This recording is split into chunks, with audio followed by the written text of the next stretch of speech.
हम लोग class 10th के लिए chapter number 8 height and distance का सॉल्यूशन कर रहे थे। उसके अंदर जो विविध प्रश्नमाला है, विद स्किलनेस एक्सरसाइज को सॉल्यूशन कर रहे हैं। उसके अंदर हम लोगों ने 14 क्वेश्चन का सॉल्यूशन कर लिया था। आगे हमारा नेक्स्ट क्वेश्चन है 15 नंबर। तो 15 नंबर क्वेश्चन क्या है हमारा, किसी स्तंभ की चोटी का उन्नयन कोण, इसका मतलब कोई पिलर है, पिलर का जो टॉप पार्ट है वहाँ का उन्नयन का मतलब एंगल ऑफ एलिवेशन समतल पर स्थित एक बिंदु से 15 डिग्री है। कितना है, बिंदु से कितना है 15 डिग्री। स्तंभ की ओर 100 मीटर चलने पर उन्नयन कोण 30 डिग्री हो जाता है। तो स्तंभ की ऊंचाई ज्ञात करो। ये पिलर है, इसके टॉप का पार्ट और ग्राउंड पे एक बिंदु है, वहाँ से कहाँ से, बिंदु से, एक स्टेटमेंट है ना, फ्रॉम पॉइंट, तो कहाँ तक, पिलर के टॉप तक। तो वहाँ उन्नयन कोण कितना है 15 डिग्री। लेकिन फिर अपन लोग चलते हैं बिल्डिंग की ओर, मीनार की ओर, सॉरी स्तंभ की ओर चलते हैं वहाँ बिंदु से, तो उसका उन्नयन कोण जो एंगल ऑफ एलिवेशन है, एंगल ऑफ एलिवेशन 30 डिग्री हो जाता है। तो आपको स्तंभ की ऊंचाई ज्ञात करो, पिलर की हाइट ज्ञात करनी है। तो हम इसका सॉल्यूशन करेंगे और इसकी एक वैल्यू दी हुई है इसके अंदर कि 15 की वैल्यू होती है 2 माइनस रूट 3। या कोई क्वेश्चन के अंदर गिवन है, तो इसका सॉल्यूशन करते हैं हम लोग। इसका हम लोग सॉल्यूशन करेंगे तो दिया हुआ क्या है, उन्नयन कोण ना,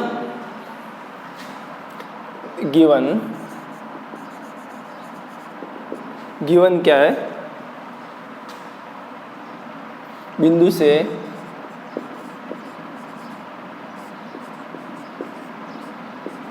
स्तंभ का टॉप पार्ट है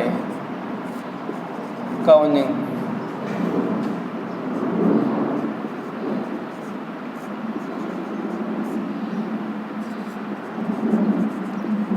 कोण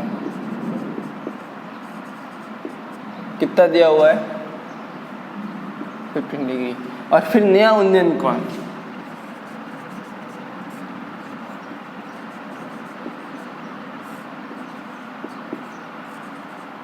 कितना दिया हुआ है 30 डिग्री। ओके, और बिल्डिंग और स्तंभ का कितना चलना है 100 मीटर। तो स्तंभ का 100 मीटर चलेंगे, नया पॉइंट बिंदु मिलेगा, वहां से इसका कोण कितना 30 डिग्री।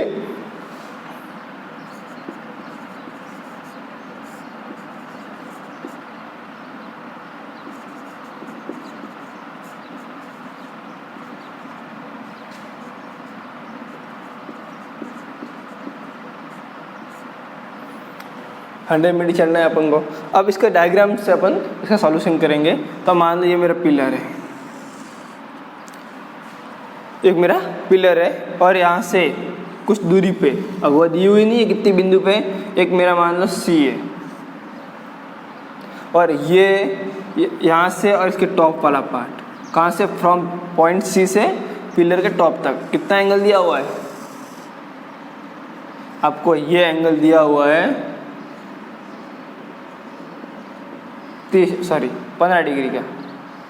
कितना दिया हुआ है 15 डिग्री। अब क्या करना है, इस बिंदु से अपन को बिल्डिंग की पिलर की ओर चलना है।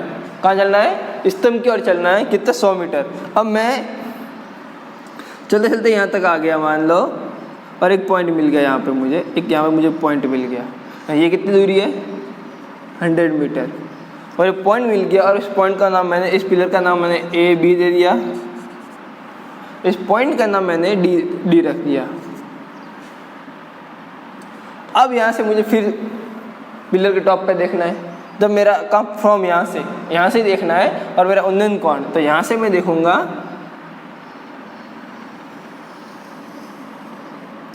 तब मेरा कोण, तो नया एंगल आएगा, वो मेरा एंगल हो जाएगा 30 डिग्री का। तो अब देखो मैं कंसीडर करता हूँ कि माना ये हाइट H है, और ये बिंदु B और D के मध्य डिस्टेंस x है। ओके, तो क्या करता हूँ, माना स्तंभ की ऊंचाई h है तथा बिंदु बी व डी के मध्य दूरी x।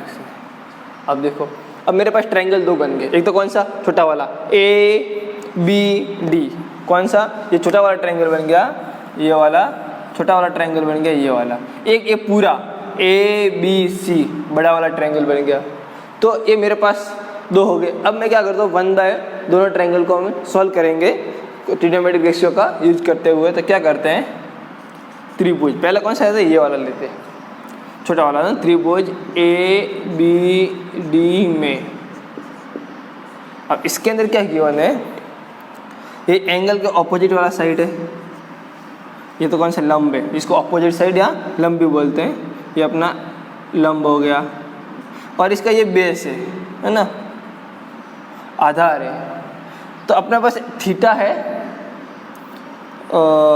लंब भी नहीं है और बेस नहीं है, लेकिन हम लोगों ने h और x कंसीडर कर रखे। तो हमको फॉर्मूला कौन सा होगा, लंब और आधार वाला tan थीटा का। तो हम यूज करेंगे tan 30 डिग्री इक्वल्स टू क्या आएगा, BD, सॉरी AB, लंब क्या है, AB अपन BD। 30 की वैल्यू कितनी है, 1/√3 इक्वल्स टू h/x। तो x की वैल्यू कितनी आ जाएगी, क्रॉस मल्टीप्लाई करो, √3h आ जाएगी। ओके, अब नेक्स्ट अपन ट्रायंगल लेते हैं, कौन सा, बड़ा वाला, A, B और C तक। तो त्रिभुज ABC में, इसके अंदर भी वही है, ये पूरा तो क्या हो जाएगा, यहाँ से लेके यहाँ तक क्या हो जाएगा, x + 100। ये तो बेस हो जाएगा, और इसका लंब है जो ऑपोजिट वाला, तो ये सेम रहेगा। तो क्या हो जाएगा इसके अंदर, tan 15 डिग्री इक्वल्स टू, इसका लंब कौन सा है, AB, ऑपोजिट साइड कौन सी है, AB, और इसका बेस है BC। अब इसकी वैल्यू पुट करते हैं, tan 15 जो हमें गिवन है कितना है, 2√3 इक्वल्स टू AB की h, ये कितनी है, x + 100। ओके, इसको क्रॉस मल्टीप्लाई करो तो क्या हो जाएगा, 2 - √3 x + 100 इक्वल्स टू h। अब क्या करते हैं, ये इक्वेशन फर्स्ट है, ये इक्वेशन 2 है। ओके, अब इक्वेशन फर्स्ट से फ्रॉम इक्वेशन 1 टू इक्वेशन 2, तो अपन को यहाँ से क्या करना है, जो x की वैल्यू है क्या है, √3h, वो यहाँ पुट करनी है। तो पूरी इक्वेशन h में आ जाएगी। तो इससे क्या हो जाएगी, हमको h की वैल्यू फाइंड आ जाएगी, जो हाइट आ जाएगी। तो मैं उसको सेट आगे सॉल्यूशन करता हूँ इसका। तो क्या इसको हम आगे लेके जाते हैं, यहाँ से आगे लेके जाते हैं। तो क्या हो जाएगा, पुट करूँगा तो फ्रॉम समीकरण 1 व 2 से, इससे क्या हो जाएगा कि 2 - √3 और x की वैल्यू क्या है, √3h + 100 इक्वल्स टू h। अब इसको क्या करो, इन दोनों को मल्टीप्लाई करो। तो सबसे पहले कैसे करेंगे, इस 2 को पहले तो इससे करेंगे और इस 2 को इससे करेंगे, और फिर उसके बाद -√3 को एक बार इससे और एक बार इससे, मतलब कितने प्रोडक्ट आएंगे, 1 2 3 4 आएंगे। तो पहले 2 को करेंगे, तो हमारे क्या समय, पहले 2 को मल्टीप्लाई करके √3h से करते हैं। तो 2 क्या आंसर आता है, 2√3h क्या आता है, 2√3h आता है।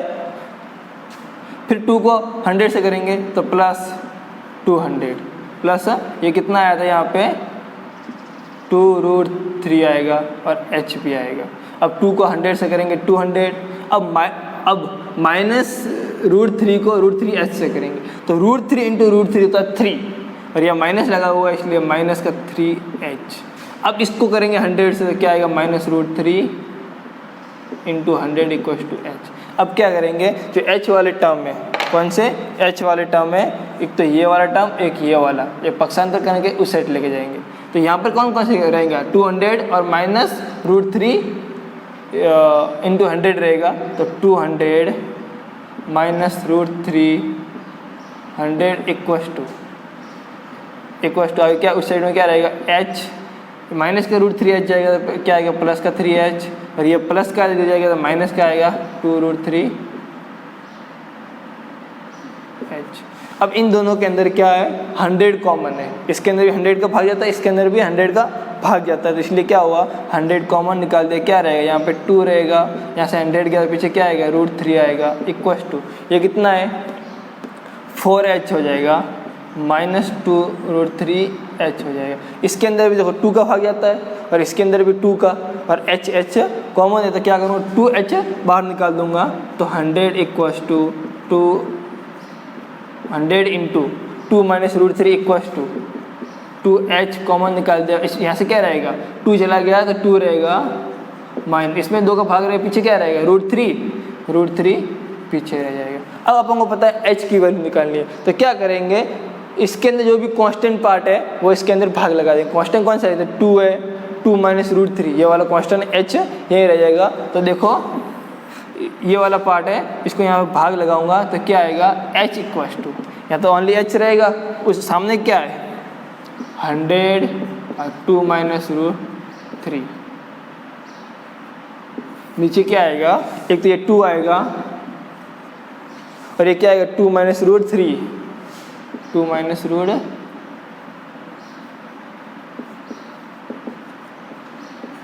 ये वाला पार्ट आएगा हमारे पास, ये वाला पार्ट आएगा। अब देखो इससे ये कट गया, 100 के अंदर 2 का कितनी बार जाएगा 50 टाइम, तो h इक्वस टू कितना आएगा 50 मीटर। अतः क्या पूछा था स्तंभ की ऊंचाई ज्ञात करो, तो अतः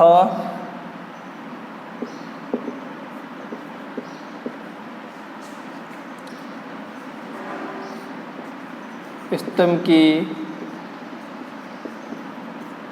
ऊंचाई 50 मीटर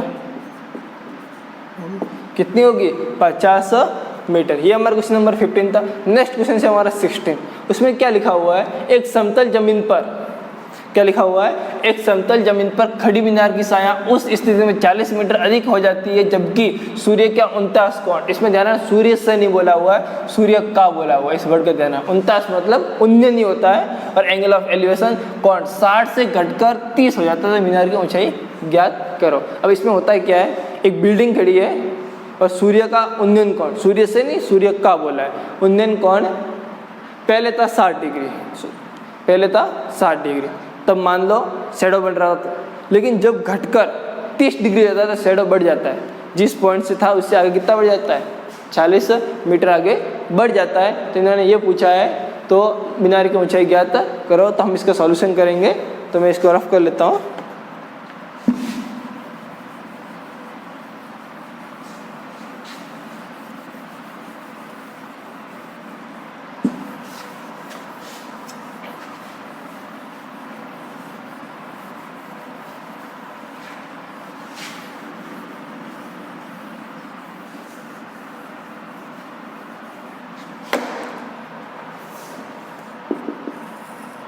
अब इसके अंदर गिवन क्या क्या दिया हुआ, गिवन ये दिया हुआ है कि सूर्य का 49 कोण 60 डिग्री से कटकर 30 हो जाता है, तब बिल्डिंग का जो शैडो है 40 मीटर अधिक लंबा हो जाता है। तो क्या दिया हुआ है कि सूर्य का उन्नयन कोण 60 से घटकर 30 हो जाता है, तब मीनार का साया 40 मीटर अधिक लंबी हो जाती है। क्या हो जाती है लंबी हो जाती है। तो इसको हम डायग्राम बना के देखेंगे, तो इसको हम आगे यहाँ सॉल्यूशन करते हैं। तो इसका मान डायग्राम कैसे होगा, यह मेरी मान लो मीनार है, इसके ऊपर सूर्य है यहाँ पे। अब सूर्य का उन्नयन, अब पहले मान लो मेरा शैडो यहाँ तक था, इस पॉइंट तक,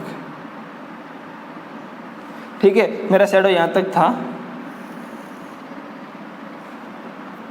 मेरा शैडो यहाँ तक था, ये पॉइंट मान लो मैंने सी दे दिया, ये मेरी बिल्डिंग है ए बी। अब मेरा एंगल कितना 60 डिग्री था, कितना था एंगल 60 डिग्री, ये एंगल कितना था 60 डिग्री। ओके, अब इन्होंने बोला है एंगल 30 डिग्री जाता है, तब यहाँ से लंबाई बढ़ जाती है मीटर। अब मेरी आगे वाली लंबाई बढ़ गई यहाँ तक, डी पॉइंट तक, और ये एंगल कितना हो जाता है मेरे पास, अब नया एंगल आ गया। कितना, ये नया एंगल कितना आ गया मेरे पास, 30 डिग्री। और ये यहाँ से यहाँ तक कितना आगे बढ़ गया, 40। तो हम कंसीडर करते हैं कि माना ये अपना पास h ऊंचाई की बिल्डिंग है, और पहले जो शैडो था मेरे पास वो कितना था, ओनली फॉर x मीटर लंबा, लेकिन उसके बाद 40 मीटर हो गया। तो मेरे पास टोटल कितना है यहाँ से यहाँ तक शैडो, फाइनली x + 40। ओके, अब हमारे पास दो ट्रायंगल, एक छोटा वाला ए बी और सी, एक बड़ा वाला ए बी डी। बड़ा वाला है तो पहले हम छोटा वाला ट्रायंगल सॉल्व करेंगे, फिर बड़ा वाले ट्रायंगल की ओर जाते हैं। तो क्या करते हैं, माना पहले कंसीडर करते हैं, माना स्तंभ की ऊंचाई, सर मीनार की, माना मीनार की ऊंचाई x h है, ठीक है। और पहले शैडो है ना, पहले शैडो कितना है हमारा, x कंसीडर करते हैं। तो बी सी हम कितना कंसीडर कर लेते हैं, x कंसीडर करते हैं। और हमको सी डी गिवन है, कितना है सी डी हमें 40 मीटर गिवन है। तो आगे हम इसको सॉल्यूशन पहले ट्रायंगल नंबर लेते हैं ये वाला, फिर ये 2 नंबर पूरा बड़ा ट्रायंगल। तो ये वाला ट्रायंगल कौन सा है, ए बी सी। तो क्या करते हैं, त्रिभुज ए बी सी में, अब देखो इसके अंदर ये क्या है, इसका ऑपोजिट पार्ट है और इसका बेस है, ये बेस है और ये लंब है। तो आधार और ऊंचाई किस में यूज है, tan थीटा के अंदर। हम क्या करते हैं, tan थीटा इक्वल्स टू, तो लंब कौन सा, ए बी, और आधार क्या है इसमें, बी सी।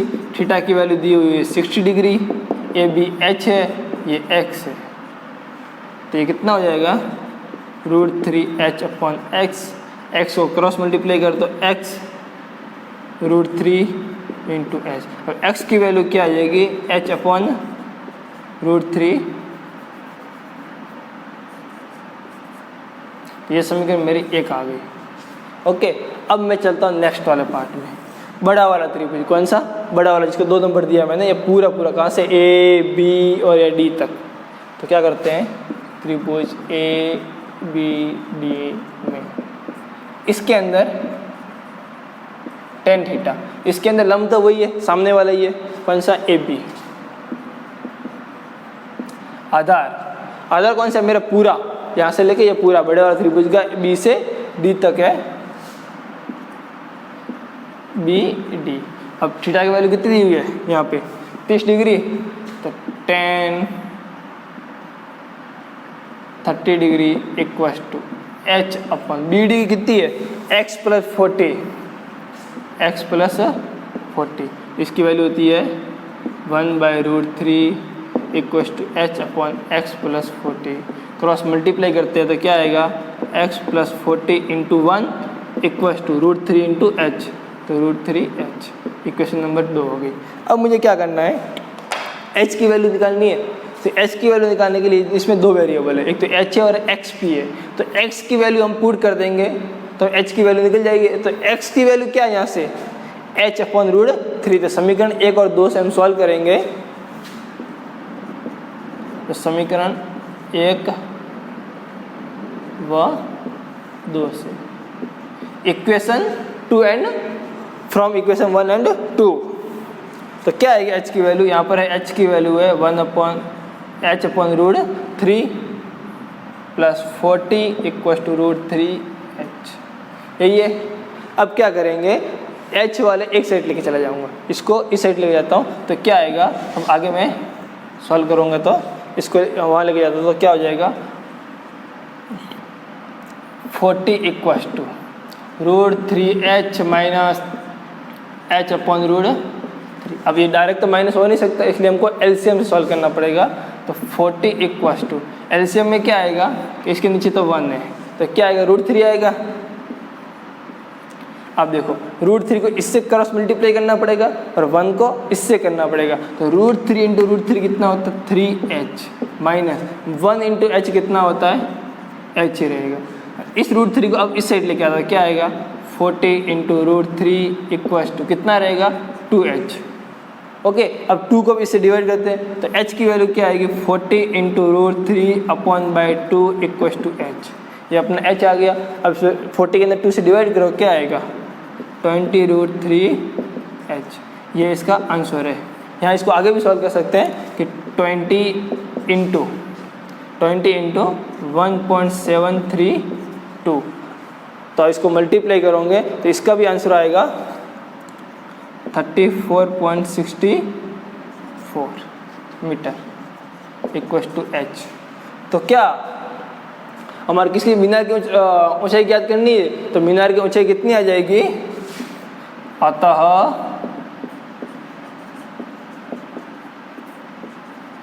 मीनार की ऊंचाई कितनी होगी 34.64 मीटर होगी। तो मीनार की ऊंचाई कितनी आ जाएगी 34.64 मीटर होगी। इस प्रकार हम लोगों ने क्वेश्चन नंबर 15 और 16 के सॉल्यूशंस किया। अब हमारा नेक्स्ट क्वेश्चन है 17 एंड 18। तो 17 के अंदर क्या है हमारा, एक जहाज तल से 60 मीटर ऊंचे लाइट हाउस के शिखर से देखने पर दो समुद्री जहाजों के अवनमन कोण। अब यहाँ पर कौन कौन से एंगल दिए हुए हैं, ध्यान रखना। एंगल ऑफ डिप्रेशन, अवनमन कोण मतलब कितना 30 डिग्री और 45 डिग्री, दो अलग अलग जहाज है। यदि लाइट हाउस के एक ही ओर, मतलब अगर ये लाइट हाउस है तो दोनों एक ही साइड में जहाज एक दूसरे के ठीक पीछे है, तो जहाज़ों के मध्य दूरी बतानी है। अपने क्या है, दोनों एक ही ओर है तो इनके मध्य जहाज़ों की क्या बतानी है, अपन को दूरी बतानी है। तो क्या होगा, अब देखो पहले तो मैं अवनमन कोण क्या है उसको अपन को समझना बहुत जरूरी है। तो अवनमन कोण में कैसा है, हाँ वो भी अवनमन कोण कहाँ बोला, जहाज़ों के, इस वर्ड का ध्यान रखना, जहाज़ों से नहीं के, से और के में फर्क होता है ना, से और के में फ़र्क होता है। अब देखो मैंने आपको अवनमन कोण क्या बताया था, एक ट्रायंगल के अंदर की बात कर रहा हूँ। तो मैंने मान लिया ट्रायंगल था आपका, है ना, या वो क्या था, एक ट्रायंगल था। तो इसके अंदर मैंने क्या बताया था, मान लो आपका ये जहाज है ना, यहाँ पे जहाज है आपका, एक पे ऑब्जर्वर मान लो। अब ऑब्जर्वर यहाँ पे है, तब मैंने आपको क्या बताया था कि ऑब्जर्वर का फ्रॉम ऑब्जर्वर मतलब प्रेक्षक से, यहाँ पे क्या होगा उन्नयन कोण, और इससे दूर क्या होगा अवनमन कोण। एक तो ये बताया था। जब क्या हो, वर्ड क्या यूज हो, से वाला, तब की बात है। अब देखो जब लिखा हो का, क्या वर्ड लिखा हो का, अब ऑब्जर्वर यहाँ पे है प्रेक्षक और वर्ड कौन सा है का, तब क्या होगा, का मतलब उन्नयन कोण इस साइड आ जाएगा ना, उन्नयन कोण इस साइड आएगा, क्या होगा उन्नयन कोण, और अवनमन कोण यहाँ पे आ जाएगा पास में। जब वर्ड ये इंग्लिश में लिखेगा फ्रॉम लिखा होगा और यहाँ ऑफ लिखा होगा, तब ये होगा एंगल ऑफ एलिवेशन, ये डिप्रेशन, ये एलिवेशन और ये डिप्रेशन। जब का वर्ड लिखा होता है, जब उन्नयन दूर जाता है और अवनमन पास में आता है, और जब से लिखा हो तो उन्नयन पास में आता है, अवनमन दूर चला जाता है। तो अब यहाँ क्या लिखा हुआ है, जहाज़ों के अवनमन को, जहाज़ों के, तो जहाज यहाँ पे है तो अवनमन कोण क्या होगा, इसके पास से होगा, का वर्ड है। से होता तो यहाँ पे आता, इसका मतलब समझे तुम लोग। तो इस टाइप से हमारा क्वेश्चन सॉल्व करेंगे हम लोग। अब देखो हमें गिवन क्या है, दोनों जहाज़ों का अवनमन कोण गिवन है और लाइट हाउस की ऊंचाई गिवन है हम लोगों को। तो हम इसको आगे सॉल्व करेंगे। क्या गिवन है, हमें जो गिवन है क्या है, लाइट हाउस की ऊंचाई।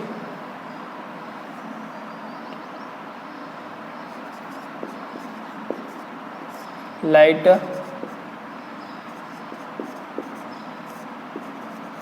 हाउस की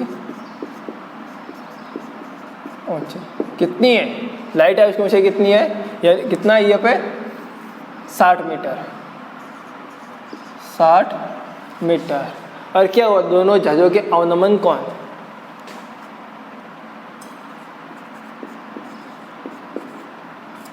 जहाज़ों के अवनमन कोण, जहाज़ों से नहीं है, के angle of depression of ship, not from ship. Okay, कितना है 30 डिग्री एंड 45 डिग्री। तो हम इसको डायग्राम बनाएंगे। डायग्राम कैसे होगा हमारा, ये हमारा लाइट हाउस है ना, ए बी क्या है, लाइट हाउस। अब हमारा दो जहाज है, इस साइड पे दो जहाज है, एक मान लो एक यहाँ पे एक यहाँ पे, दो है तो वहाँ एक तो ये एंगल आएगा, दूसरा ये एंगल।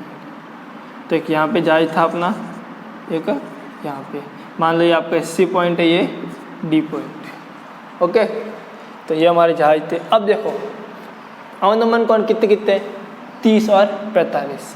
तो ये एंगल तो हमारा कितना होगा,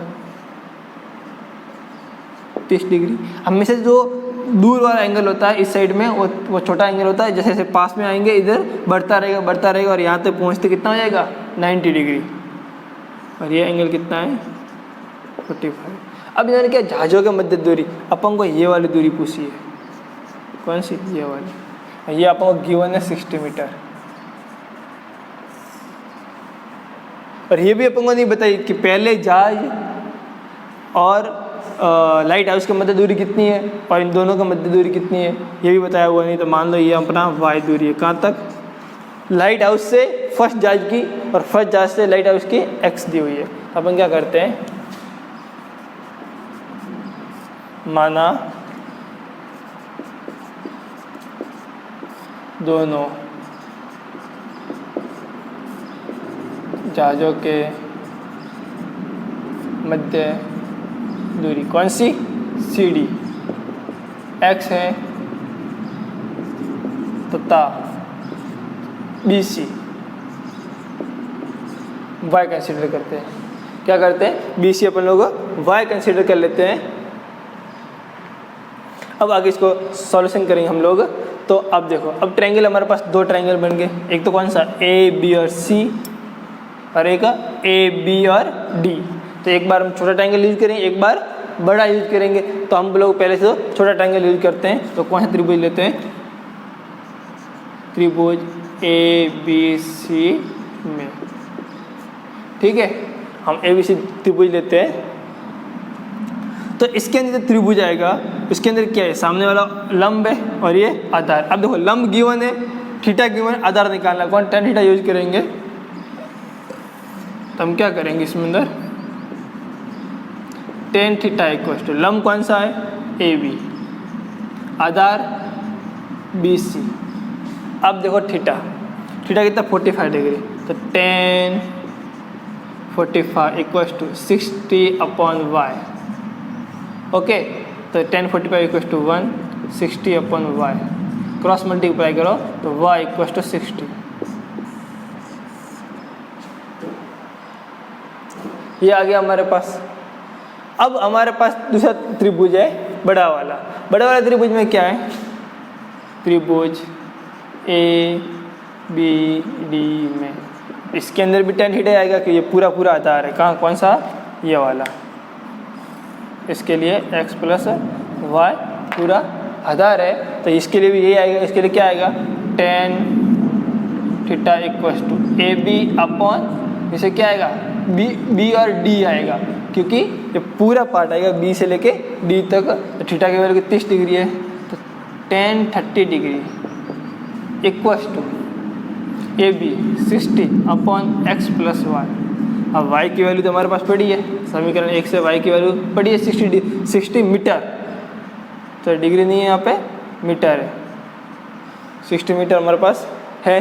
तो हम क्या करेंगे, इसकी वैल्यू आएगी 1/√3 equal to 60/x plus Y.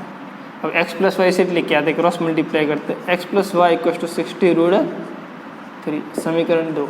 अब समीकरण 1 व 2 से तो क्या करेंगे, समीकरण 1 से y की वैल्यू है वो 2 में पुट करेंगे तो इक्वेशन 1 एंड 2 से क्या करेंगे x प्लस y की वैल्यू कितनी 60 इक्वल टू 60√3। अब 60 को उधर लेके जाता हूँ तो x इक्वल टू आएगा 60√3 माइनस 60। ओके तो कितना आएगा x इक्वल टू 60 कॉमन ले लो तो 60√3 माइनस 1। अब देखो इसको मैं इस साइड आगे लेके जाता हूँ इस साइड में तो x इक्वल टू कितना हो जाएगा 60 1.732 माइनस 1 तो x इक्वल टू होगा 60 इंटू 1 चला गया क्या आएगा 0.732।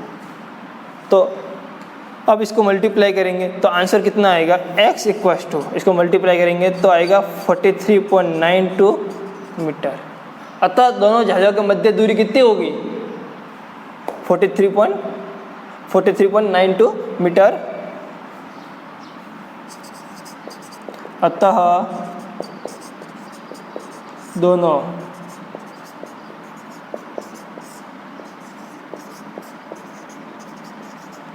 जहाज़ों के मध्य दूरी 43.92 मीटर।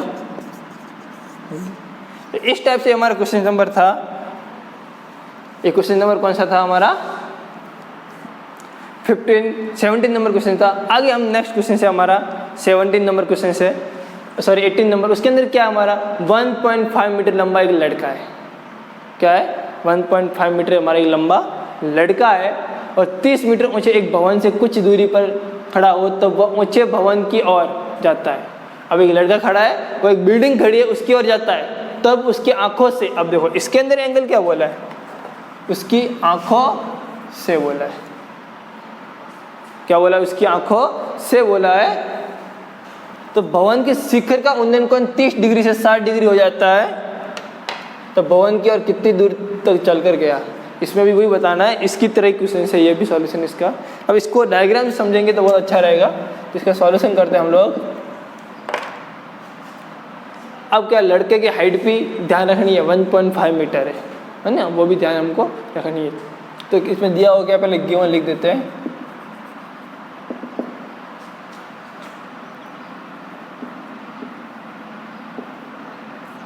लड़के की लंबाई कितना लंबा है लड़का 1.5 मीटर और भवन की ऊंचाई भवन की ऊंचाई कितनी दी हुई है 30 मीटर और लड़के का नहीं लड़के आंख से। अब इसे क्या बोला आंख से भवन के शिखर का उन्नयन कोण। तो शिखर का उन्नयन कोण देखो इसमें वर्ड देखो भवन से और शिखर का मतलब कहाँ शिखर से दूर उन्नयन कोण होगा और आंख से मतलब उसके पास उन्नयन कोण होगा। तो शिखर का उन्नयन कोण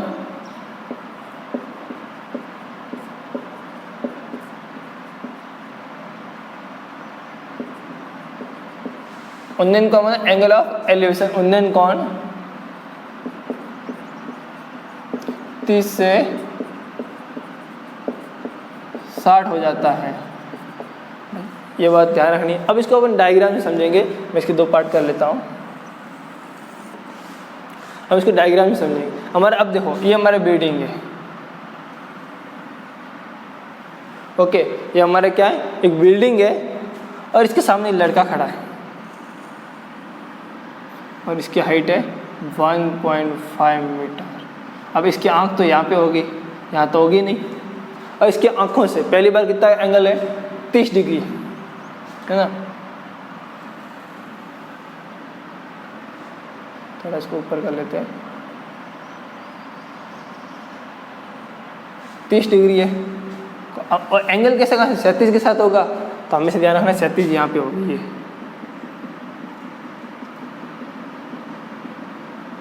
एंगल हमेशा यहाँ से ले जाएंगे। तो 30 डिग्री मतलब ये एंगल हो गया 30 डिग्री। अब लड़का कुछ बिल्डिंग की ओर चलता है। कहाँ चलता है बिल्डिंग की ओर चलता है और लड़का यहाँ पहुँच जाता है। मान लो लड़का यहाँ पहुँच जाता है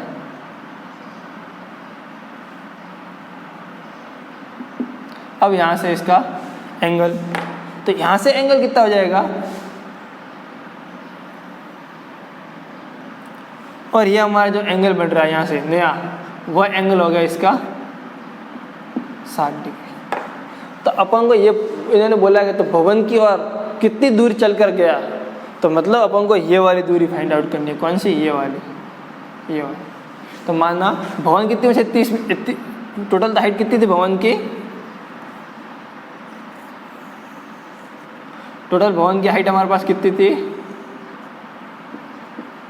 30 मीटर, लेकिन ये ऊपर वाली हाइट कितनी रहेगी, ये हो गई 30 में से 1.5 माइनस कर दो, 30 में से 1.5 माइनस कर लो, तो ये हाइट हमारी ओनली कितनी रह जाएगी, ये वाली हाइट कितनी रह जाएगी, तो 30 में से 1.5 माइनस कर दिया तो कितनी हो जाएगी 28.5 मीटर, क्योंकि इसके 37 के बराबर तो लेना पड़ेगा एंगल। तो मान लो ये हमारा बिल्डिंग की हाइट ए, ये बी पॉइंट है, ये हमारा जो लड़का जिस पॉइंट पे खड़ा है वो सी पॉइंट है, ये बिल्डिंग का बी डैश, सी डैश और डी डैश, और ये हमारा यहाँ तक पॉइंट गिन लेते हैं जो इसके पैरेलली, तो ये सी और ये डी। ओके, तो हमारे पॉइंट्स हैं। अब इन्होंने पूछा ये आपको ये दूरी फाइंड आउट करनी है, कौन सी, यहाँ से लेके यहाँ तक, तो ये x है, ये अपन को फाइंड आउट करनी है। अपन को ये बता, अब हमारे पास ये फाइंड आउट करनी है, तो ये भी तो होनी चाहिए क्योंकि पूरे ट्रायंगल में काम आएगी। तो मानना ये बंदा जब खड़ा हो जाता है, यहाँ ये डी बिंदु पे खड़ा है, वहाँ चल के सी तक आया, और सी और बी के मध्य दूरी हम मान लेते हैं ये y है। ओके, ये हमने मान लिया। तो हमारे पास अब देखो हम जो ट्रायंगल कंसीडर करेंगे, दो ट्रायंगल, एक तो ये वाला ए बी और सी, एक बड़ा ए बी और डी वाला। लेकिन इसकी बिल्डिंग की हाइट अब 30 मीटर से नहीं चलेंगे, क्योंकि अपन का 37 अपन को यहाँ से माना है, तो अपन को सिर्फ इतनी हाइट लेनी है, कौन सी, ये यहाँ तक, और इतनी हाइट लेनी है 2.8 है ना। हमेशा इसी 37 के साथ कंसीडर करेंगे तो 28.5 मीटर लेनी है हमको, कितनी 28.5। ओके, तो हम इसमें क्या क्या माना है वो देख लेते हैं। हमने कंसीडर किया है, माना बिल्डिंग और कितना चलता है, x मीटर चलता है। माना लड़का भवन की ओर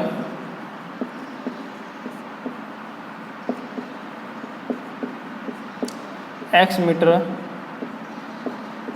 चलता है, इसका मतलब क्या हो गया, सी डी बराबर x एंड b और c का कितना मान लेते हैं अपन, बी सी का हम y मान लेते हैं। ओके, तो हम अब इसको आगे सॉल्व करेंगे। अब हमारे पास दो ट्रायंगल्स है, कौन कौन से ट्रायंगल है, A B C and A B C और डी तक। सेम इसी टाइप का क्वेश्चन है, कोई फर्क नहीं है, 1780 में कोई फर्क नहीं है भाई, इतना फर्क है, इसमें थोड़ी हाइट थी, अरे वो माइनस कर दो और पैरेलल ले लो, फिर बाकी सब चला जाएगा। ठीक, ओके। तो अब क्या करते हैं हम लोग, और हमारे पास ए बी कितनी होगी, ए बी 30 - 1.5 मीटर, तो कितना आएगी 28.5 मीटर हमारे ए बी आएगी, और ए बी डैश हमारे 30 मीटर है, कितनी है, ए बी डैश 30 मीटर है। तब क्या, कौन ट्रायंगल लेंगे, फर्स्ट वाला, कौन सा लेंगे, फर्स्ट ट्रायंगल लेंगे, पहला वाला ट्रायंगल ए बी सी में। ओके, अब ट्रायंगल ए बी सी लेंगे हम लोग, उसके अंदर हमारा देखो एंगल के सामने वाला ऑपोजिट और ये बेस हमको फाइंड आउट करना है। तो क्या करेंगे, tan थीटा इक्वल्स टू क्या आएगा, A B upon B C. अब थीटा की वैल्यू कितनी है हमारे पास, थीटा की वैल्यू है 60 डिग्री, तो tan 60 equals to 28.5 upon y, तो इसकी वैल्यू होती है √3 equals to 28.5 upon y।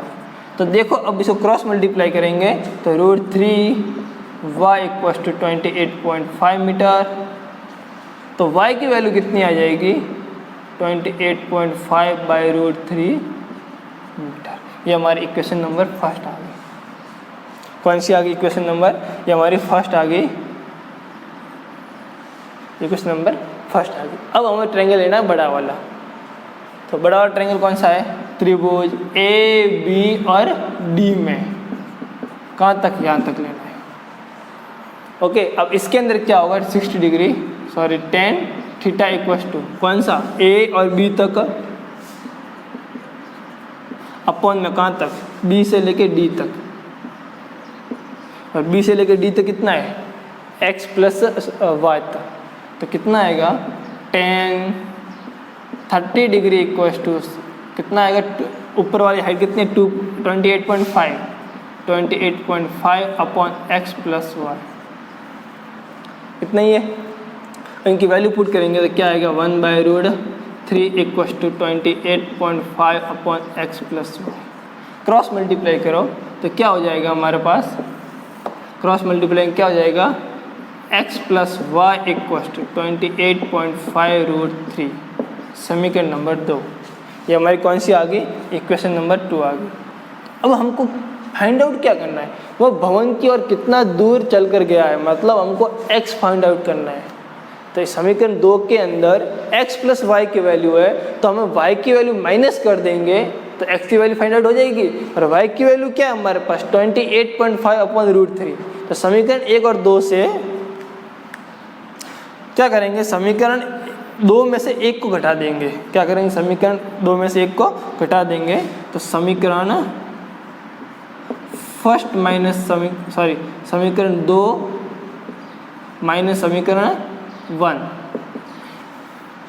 Subtract from equation 2 to समीकरण इक्वेशन 1। तो क्या करेंगे? ये हमारे पास x प्लस वाई था, समीकरण 1 क्या है? y है, तो माइनस y आएगा इक्वल्स टू 28.5√3 माइनस क्या आएगा? 28.5 अपॉन √3। तो क्या आ जाएगा हमारे पास नेक्स्ट? 28.5 अपॉन √3। अब y से y के पीछे क्या रहेगा? x इक्वल्स टू, इसको सॉल्व करने के लिए हमको एलसीएम की जरूरत पड़ेगी, और एलसीएम कितना आएगा? √3।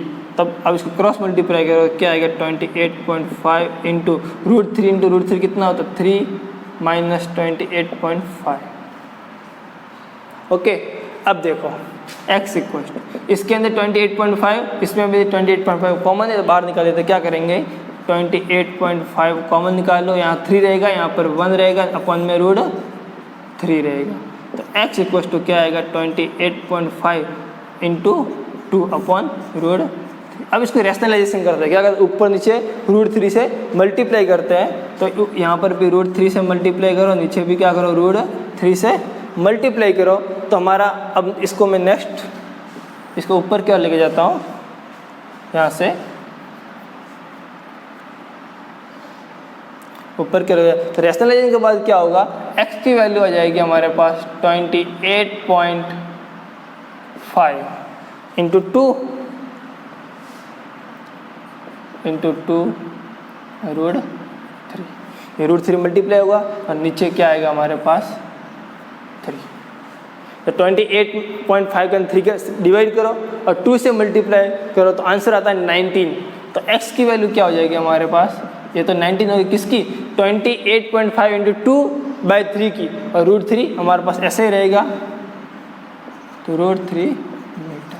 और वो लड़का कितने तो वह भवन की ओर कितनी दूर चल कर गया है? तो लड़का भवन की ओर 19 √3 मीटर चल के गया। और आगे भी सॉल्व करना है तो √3 की वैल्यू होती है 1.732। तो उसको मल्टीप्लाई करने का आंसर हमारा क्या आएगा? वो तो कितने और भवन की ओर चल के गया है। Thank you.